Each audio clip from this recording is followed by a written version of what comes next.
दोस्तों हम सभी को ज़िंदगी में डिसीजंस लेने पड़ते हैं और आप जब डिसीजन लेते हैं, डिसीजन सही भी हो सकता है, गलत भी हो सकता है। डिसीजन अगर सही हुआ तो बहुत अच्छा है, लेकिन अगर डिसीजन गलत हो गया तो आप दोबारा से फिर डिसीजन लेते हैं और अगर यही चीज़ बार-बार होना शुरू हो जाए कि हर बार आपका लिया हुआ डिसीजन गलत साबित हो, तो आपका कॉन्फिडेंस लेवल ज़ीरो पे चला जाएगा, आपकी हिम्मत नहीं पड़ेगी डिसीजंस लेने की और आप अपनी लाइफ में स्टक होकर के रह जाएँगे, आगे नहीं बढ़ पाएँगे। तो चलिए समझते हैं ऐसा क्या करें कि हम भी बेहतर डिसीजन ले सकें, एक गुड डिसीजन मेकिंग कर सकें। तो ध्यान से इस वीडियो में बताई गई बातों को सुनिएगा और अगर आप अच्छे डिसीजंस नहीं ले पाते हैं, आपके डिसीजंस गलत साबित होते हैं, तो इस वीडियो में बताई गई बातों को उस समय अप्लाई करिएगा जब आप डिसीजन ले रहे हों और आप देखेंगे कि आपकी डिसीजन मेकिंग पहले से बेहतर हो गई है।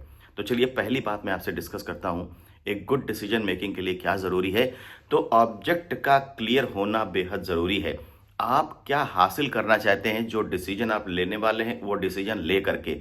अगर आपको ये नहीं पता कि जो डिसीजन आप लेने जा रहे हैं उससे हासिल क्या होगा, उसका एंड रिजल्ट क्या होगा, आपका उद्देश्य क्या है, आपका ऑब्जेक्टिव क्या है, तो कभी भी डिसीजन सही हो ही नहीं सकता है। ऑब्जेक्ट का क्लियर होना, उद्देश्य का आपको पता होना पूरी तरह से ज़रूरी है। तो जब भी आप डिसीजन मेकिंग करें, किसी भी बात पे कभी भी कोई डिसीजन लेने जा रहे हों, तो ये देखें कि उस डिसीजन मेकिंग का ऑब्जेक्ट क्या है और एंड रिजल्ट क्या एक्सपेक्ट किया जा रहा है। यानी कि जब वो डिसीजन मेकिंग कामयाब हो जाएगी तो उससे नतीजा क्या हासिल होगा। तो सबसे पहली बात जो ज़रूरी थी वो यही थी कि आपका ऑब्जेक्ट बिल्कुल क्लियर होना चाहिए। जो दूसरी बात ध्यान रखी जानी चाहिए डिसीजन मेकिंग के वक्त वो है इंफॉर्मेशन की पावर को इग्नोर ना करें। पूरी तरह से जानकारी इकट्ठी करें, विश्वसनीय जानकारी इकट्ठी करें। जिस मुद्दे पर, जिस मैटर पे आप डिसीजन मेकिंग करने जा रहे हैं, अगर आपके पास उससे संबंधित रिलेवेंट जानकारी नहीं है, नॉलेज नहीं है आपको पूरी, तो वो डिसीजन कभी भी सही नहीं हो सकता है। तो कोशिश करें कि रिलायबल सोर्सेज से, सही जगह से, सही स्रोत से ऑथेंटिक और रिलायबल इंफॉर्मेशन हासिल करें।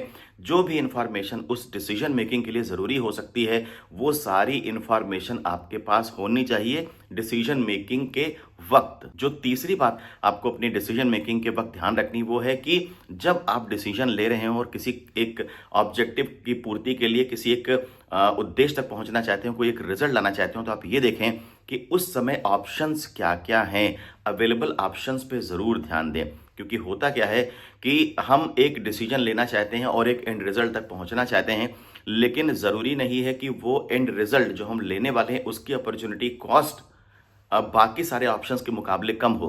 तो एक बार अपॉर्चुनिटी कॉस्ट का एनालिसिस ज़रूर करें। आप ये देखें कि जिस मुद्दे पे आप डिसीजन लेने वाले हैं, क्या और भी अवेलेबल वहाँ पर आपके ऑप्शंस हैं जिनको आप ले सकते हैं।